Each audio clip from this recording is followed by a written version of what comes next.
Johan, you would say if you were of an Eastern bent and of a mind to Western psychology, you would say, oh, Marshall's just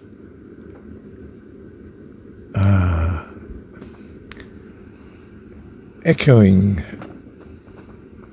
3 marriages that have failed, 3 wives that left him.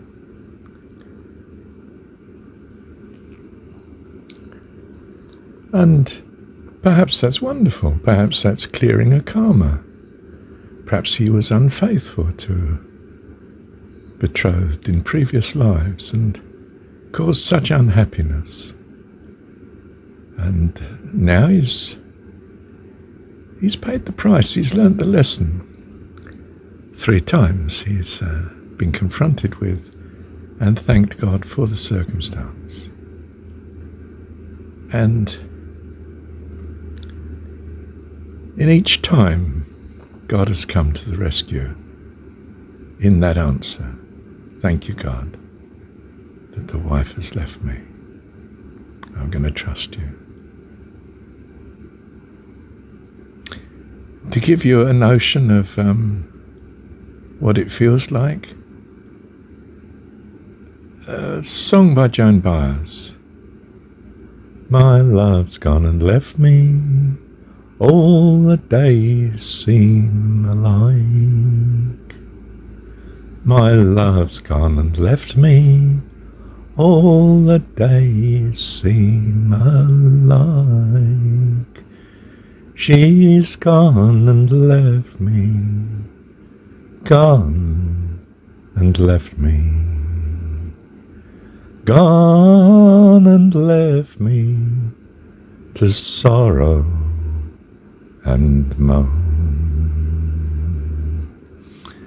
Now, you wouldn't want to keep singing that to yourself, I can tell you. And so often that song was just with me in the back of my mind in such trials. Where was I? Let me recap a moment. Our Heavenly Dad teaches us the lessons that we need. That's what I trust. So I say thank you, Heavenly Dad, for your love and kindness and care. For I need life eternal, and in your love, that's what you give. And I hold to all life, because that's what I value. Why do I value such? Because I'm a child of God. You, Lord, dearest Heavenly One, love you. Thank you, Heavenly Dad.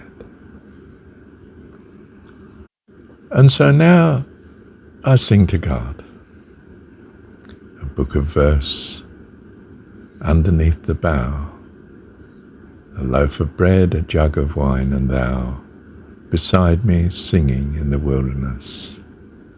Ah, wilderness, art paradise. And now,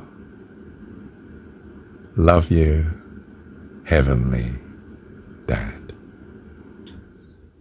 Thank you, Dad. A very practical note I would add, and that is that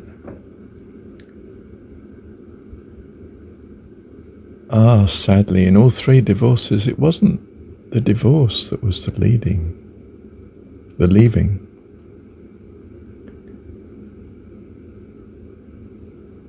It wasn't her physical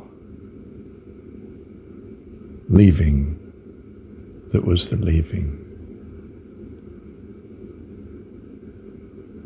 It was the truth of the matter. When you just knew from her behavior,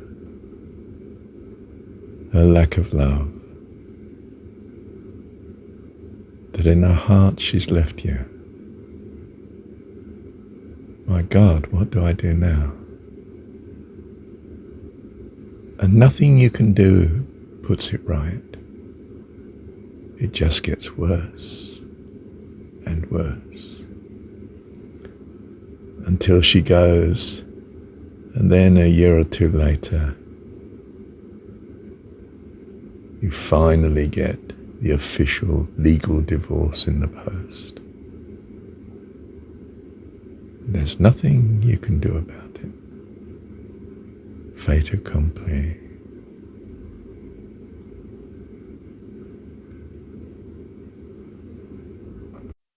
Dear one, my personal situation is just a Jeremiah trip, I think, on reflection.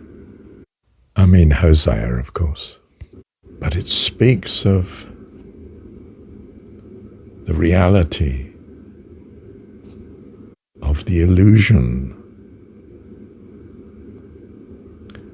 of the material universe, our world, our society, our cultures, our civilizations. A childhood trust in God. The parent turns to unfaithfulness. We leave home in narrow self-interest. Oh, I didn't. My home evaporated around me. I mean, home with my parents, you know. And where is a world without God? Endless cycles of civilization, rise and fall. Endless births and deaths. An eternal world of transitory things. The Buddhist prayer wheel is spinning circularly, of course. That's what spinning is, isn't it? And the prayer is mechanical. If it's been mechanically turned, then the prayer has been made. The prayer of the worshipper is in mindless repetition, as Jesus would put it in the story.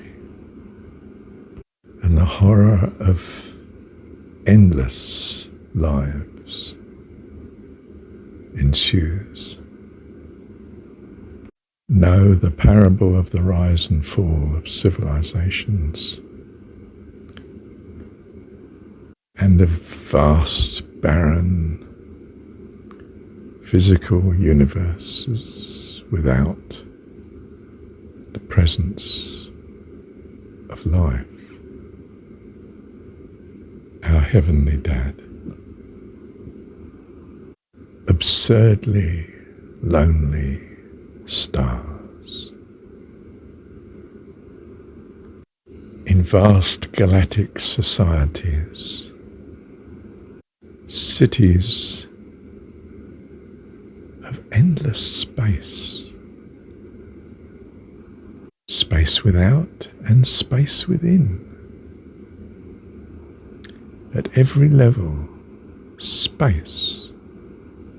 Life is the song. What song will you sing? Will you sing secular songs? Or will you sing carols, songs of joy, praise?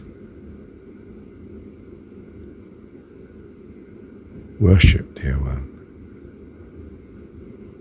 Worship your God. Whatsoever's good and lovely, think on these things, and you will spontaneously worship your God.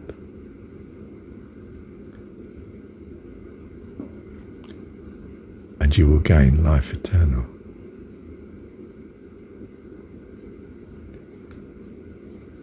So we practice thankfulness. And the drive to do so is the goodness we see in whatsoever's good and lovely in our lives, and practice thanking Him for it, and the gratitude that overcomes us anoints us to life eternal.